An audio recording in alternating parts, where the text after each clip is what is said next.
It's Wednesday, in case you didn't know. I didn't know this week at all. It's all very confusing.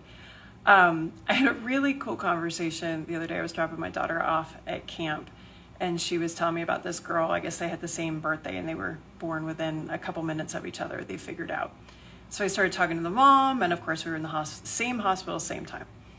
And she mentioned, I don't even know how the conversation got started, about, how kids wreck us and that sort of thing, and what kind of delivery and whatever. And anyways, lo and behold, I was like, well, yeah, no, I understand. I'm a pelvic floor physical therapist. And she's like, oh, and of course, immediately everybody feels like they can tell you their entire story, which, I think it's cool because, who else can you tell that to? But I hear this story come up all the time. So she was asking me about these devices. So there's 1,000,001, basically they're gamified pelvic floor exercises. So you insert some sort of electrode, you put the app on your phone, and basically you're doing kegels. And there's a lot of different kinds that are out there. And some have better sensors than others. In general, I don't recommend them as first line.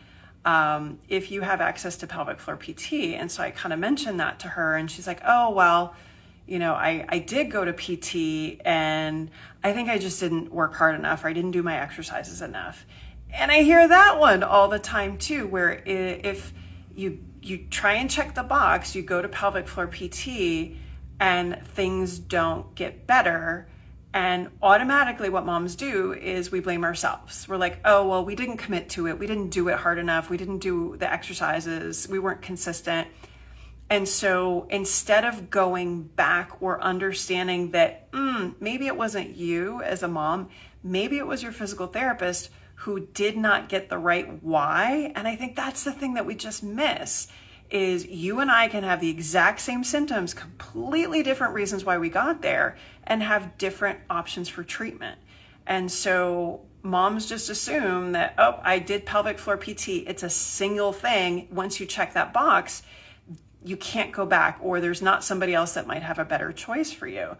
So she's like, yeah, I've been there, done that. Now I'm trying to do this machine. The why still hasn't been addressed. And I was like, no, this is what I do. Most of my clients have been to other providers, haven't gotten the results that they're looking for, and understand that it's not them, it's the provider that hasn't diagnosed correctly, given you the right choices, understood the why behind your symptoms, and given you the right treatment. And I feel like, for so long, and even now there's a big rah-rah about everyone should have pelvic floor PT. That one I really get hung up on, because I think there's a lot of options for pelvic floor education. I think everyone should understand what's going on with their pelvic floor. So I think that, and that can come a lot of different ways. And again, I've been vocal about the fact I grew up in a rural area. It might not have been possible, had I still lived there, to go to a PT, because the closest one's probably 70 miles away. I don't want people to think that because they don't have geographical access or physical access to a PT that they're automatically doomed. Or like this patient, if she went to a pelvic floor PT and it didn't work, or she didn't get the results she was looking for, she's screwed, she's done. No, it wasn't you. It was the person you were seeing that was not very good.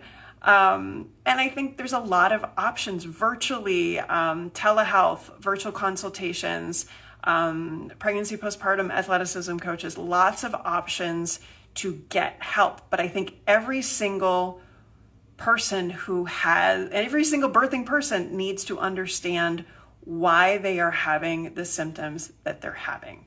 I think we then have the ability, if we know why this is happening, then I think we have the ability to say, okay, I'm in a situation where I choose not to go get care, or I'll choose to get care. And they understand that there's varying progressions. Like, maybe I will try this device first, but understanding that if that doesn't work, there are other options. Not if you try this device and it doesn't work, you're screwed for life. Or if you go see one pelvic floor PT and nothing changes, that's it for pelvic floor PT. Like, I think people need to understand there can be many, many reasons, and the best pelvic floor PTs are going to be the ones that listen to your story, understand your symptoms, pull together what they find in their examination, give you a why as to what's going on, and it's a why that you understand, and then you can make a choice on how best to approach it.